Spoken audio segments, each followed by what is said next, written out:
நீங்கள் பல வீடியோக்களிலும் சோசியல் மீடியாவிலும் பார்த்திருக்கலாம். ஒரு வீடியோ இந்த பர்தா அமெரிக்க பல்கலைக்கழகத்தில் குழந்தைகள் அங்கு படிக்க வந்த ஜூயிஷ் கம்யூனிட்டியைச் சேர்ந்த ஆசிரியரை பெண்கள் ஒன்றாக தாக்கியது. காரணம், பயங்கரமான சத்தம் போட்டு குழப்பம் உருவாக்கினர்.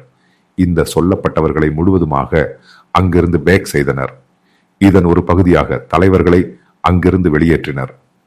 இந்த முதல் லாட்டில் அங்கிருந்து செல்லாதவர்கள் இந்த 400 பேர். இங்கு இரண்டாவது லார்ட் என்று சொல்லி மீண்டும் அங்கிருந்து செல்ல தயாராக இல்லாத 700 முதல் 800 பேர் உள்ளனர். பல பல்கலைக்கழகங்களில் லாஸ் ஏஞ்சலஸிலும் உள்ளனர், சான் பிரான்சிஸ்கோயிலும் உள்ளனர். இவர்களை முழுவதுமாக பேக் செய்வதற்காகவே ட்ரம்ப் நிர்வாகம் ஆபரேஷன் கிளீன் என்று அதன் பெயரை கொடுத்துள்ளது. முழுவதுமாக அனைவரையும் பேக் செய்ய வேண்டும்.